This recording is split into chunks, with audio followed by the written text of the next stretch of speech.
शायरनि सां शामूं मल्हाइजनि थियूं, उन्हनि खे खणी वञी वॾनि शहरनि मंझि वञी स्टेजनि ते विहारियो वञे थो, उते उन्हनि ते मकाला पढ़िया वञनि था, उते उन्हनि ते ॻाल्हायो वञे थो।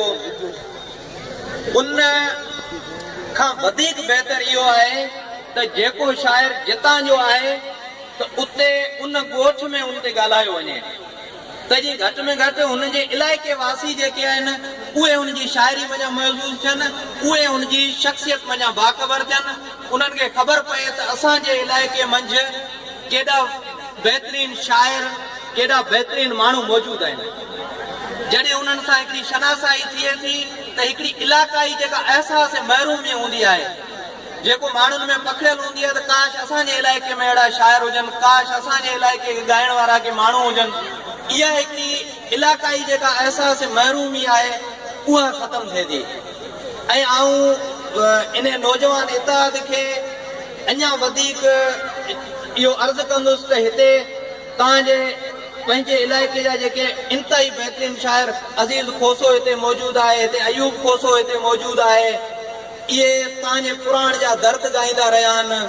तव्हांजी सॼी सिंध में जेके आम जेको मखलूक आहे, जंहिं शाइर खे ॿुधे थी, जिन जा कलाम ट्रैक्टर ते वॼनि था, आदि जो उथी नौजवान जागी जेको बीड़ियुनि जा सूटा हणंदे कड़नि ते वेही ट्रैक्टरनि ते जेके फौजिया जा कलाम ॿुधनि था, उहो शाइर बि हिते न्याज़ पिताफ़ी असांजे विच में रहे थो। ज़रूरत आहे इन्हनि हीरनि खे अञा वधीक प्रोमोट करण जी, अञा वधीक उन्हनि जी शख़्सियत खे आम माण्हू जे अॻियां ज़ाहिर करण जी। मीर कलोई हिकु ख़ूबसूरत शाइर आहे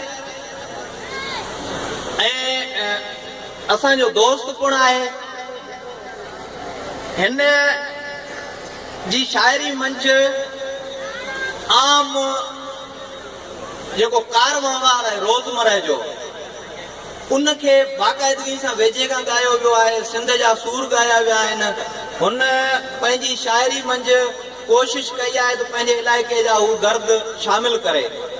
ऐं हुनजो जेको मुशाहिदो आहे, हिकु गज़ल जेको ताज़ो मूं पढ़ियो त उन में हू पंहिंजी महबूबा जे ॻाढ़नि गलनि सां जेको तशबीह ॾिए थो, लहंदड़ सिज ॻोठ जी जेका लहंदड़ सिज जी जेका शाम आहे, ॻाढ़ाण ऐं उन लालाण सां उनखे तशबीह ॾिए थो। त इन क़िस्म जूं जेके आम तशबीहूं आहिनि, इहे असांजे अॻ में ॻाल्हायो वियो हिकु दोस्त पंहिंजे शेराणी दोस्त जेको हुन ॻाल्हायो त आउं शाइर न आहियां जो आउं शाइरनि ते ॻाल्हायां। आउं चवंदो आउं इन करे शाइर ते ॻाल्हायां थो जो आउं शाइर न आहियां, आउं ॿुधंदड़ आहियां। आउं शाइरी ॿुधां थो ऐं आउं सम्झां इहो थो त हीउ केतिरो भलो शाइर आहे जो हिन खे आम माण्हू ॿुधे थो, मूं जहिड़ो माण्हू ॿुधे थो। शाइर खे शाइर ॿुधे माना इहो हीअं आहे त काकी राधे काको खाए टाबर चाटे ख़ाली थाल, तो इहो त हीअं आहे न। माना हिकिड़ा आम थींदो रहियो आहे सिंध में त हिकिड़ी ॾाहनि जूं मजलिसूं थींदियूं आहिनि, शाइर वेंदा आहिनि, पोइ हिक ॿिए ते मकाला पढ़ंदा आहिनि, पुरमग़्ज़ मकाला, ॻुझा ॻोढ़ा लफ़्ज़, उनमें ज़ुल्फ़नि जो ज़िक्र हूंदो आहे, उनमें महबूबा जी चेल, कद काठ, बैर, वज़न, रदीफ़, काफ़िया, इन्हनि ते ॻाल्हायो वेंदो आहे। उनखे सम्झण वारा उहे ॿुधंदा आहिनि, बसि उहे पंहिंजा पाण में ई हूंदा आहिनि। आम माण्हू खां शाइरी खे खणी ते हिकु पासे रखियो वियो आहे। मीर कलोई जी ख़ुशूसियत इहा आहे त हू ॻोठ जी ॻाढ़ाण में खणी आयो आहे, हू ॻोठ जे लहंदड़ शामनि में शाइरी खे खणी आयो आहे, हू आम माण्हू जी रवाजी रोज़ानी ज़िंदगी में हू शाइरी खे खणी आयो आहे ऐं हुन हिते जे सुकल पटन खे ॻायो आहे, आम माण्हू खे ॻायो आहे। सो आऊं जेको आहे सो जी मूं न्याज़ पिताफ़ी साहिब जी ॻाल्हि कई, तोणे जो इन्हनि शाइरनि खे केस्ती शाइरी या केस्ती शाइर जी मोहर हणी कंहिं ऊंधे कुन में उछलाए छॾियो। न कॾहिं जलाल चांडे खे स्टेज ते विहारियो वियो, न कॾहिं फौजिया सूमरी खे स्टेज ते विहारियो वियो। फ़क़ीर वेठा, फ़क़ीरनि ॻायो, राग ठुमरियूं, तान कप्तान, फतेह अली खान ॻाए उठी रवाना थिया। उन्हनि सम्झो पियो आहे जेके हुते सम्झू सुगड़ वेठा वॾ दिमाग़ा, उन्हनि सम्झो आम माण्हू वीचारो इंतज़ारु कंदो वियो त ॻाइणो कॾहिं उथे तां रिली खणा। त इहो जेको रहियो आहे जेको फनून लतीफ़ा खे आम माण्हू खां खणी छिडो कयो वियो आहे, इन खे वरी आम माण्हू में शामिल कयो वञे।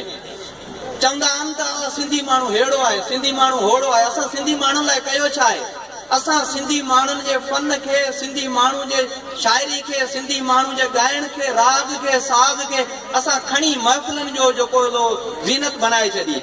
किथे आहे उहो रवाज जंहिंमें जेको धराड़ बबुर जे हेठां वेही ॿारहीं जो जॾहिं जी माल खे छांव में विहारे थो, बकरियुनि जा पछड़ कतरे थो, रिढनि खे शाख में वेंझारे थो ऐं उते वेही गुड़ सां मानी खाए थो ऐं उते वेही जेको चंग वॼाए थो। राति जो जॾहिं माल खे वाड़े वाड़े मंझि ऐं पोइ ॿाहिरि रखियल खट ते वेहे थो, ॾखण जो वाह लॻे थो, थधी हीर ते वेही हू जॾहिं पावा वॼाए थो, उहे किथे आहिनि? उहे सुर किथे आहिनि? उहे साज़ किथे आहिनि? उन्हनि खे छो नथो ॻायो वञे? सो आऊं नौजवान इताद जो तमामु घणो इन करे थोराईंदो आहियां जो हू आम माण्हू ताईं पंहिंजे शाइरनि खे खणी आया आहिनि, आम माण्हू सां हू उनजी मुलाक़ात वेठा कराइनि। ऐं आऊं मीर कलोई जो इन करे थोराईंदो आहियां जो हू असां आम माण्हुनि खे ॻाए थो। महिरबानी।